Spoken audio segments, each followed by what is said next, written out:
All right, now I'm here with my man Drew at the Hasbro booth. How's it going? It's going fantastic. This is the 35th anniversary of Transformers. Can you believe we've been doing it this long? Don't want to date myself on television, but yes, Okay. I know. I cannot believe Transformers is this old. If you're like me, and I bet you are, you were getting little mini bots in the store when you were about this big, right? All right. So to help celebrate the 35th anniversary of Transformers, the trading card game went all the way back in time to Generation 1. And we've got Blaster versus Soundwave in their original G1 box art. So we went all the way back, grabbed that box art off the original toy packages, and made it into the trading card game. Nice. And one thing I really love about the Generation 1 Star Wars, like you mentioned, is the packaging.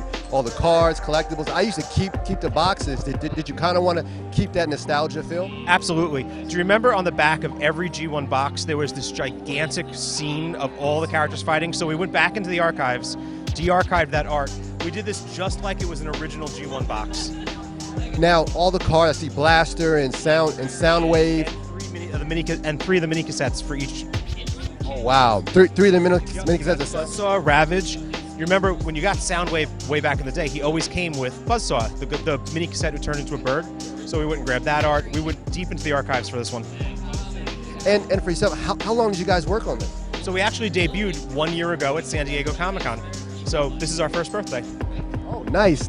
And for you, how far, personally, does Transformers go back for you? Oh, from the beginning. So, I was mowing lawns as, a 9-year-old in order to get, to be able to buy Transformers when they first came out in 1984. So I've been with this since the beginning as a fan, and it's been so fantastic to be able to actually work on Transformers.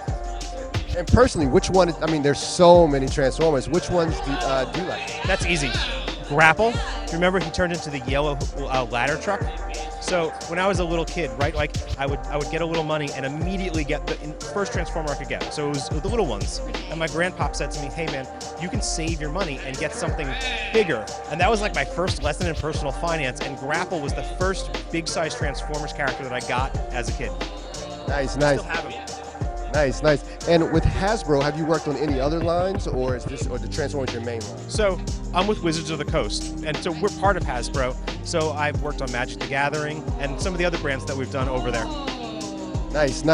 And so for people that want to pick up the trading game, where can they go? So you can go down to your local game store and you can pick it up there. There's communities playing Transformers pretty much everywhere. Or if you can't make it to a local game store, go to your local retail store. We're all over the place. If you want to get this, you can go to the HasbroPulse.com site, and this will be online if you're not here at the show. Hey, everybody at home, on September 4th. Nice. And then last question here. I see this Blaster versus Soundwave. Do they come in different combination packs, or how does that work? Yep. So this one is 2 decks, one for each player in one package. But we also released the game in booster packs, so you get a random character and armor and weapons and special attack moves. Our most recent set before this was War for Cybertron Siege, which retells the story of the Autobots and Decepticons fighting for control of Cybertron way before they made it to Earth. And for yourself, do you have a favorite pairing, or a pairing that may be flying off the shelves more than the other pairings? So my favorite pairing, Optimus Prime, he's it, right? But the Decepticons made a clone of Optimus Prime, so he's got all of Optimus's powers, but none of the things that make Optimus the good guy. And his name is Nemesis Prime. And in the game, you can play them together in the same team, and it is heat. Nice. That sounds like something I have to pick up. So for you, career-wise, how did you get into this line of work? So I knew I wanted to be in the game business, and specifically the tabletop game business, since I was in high school.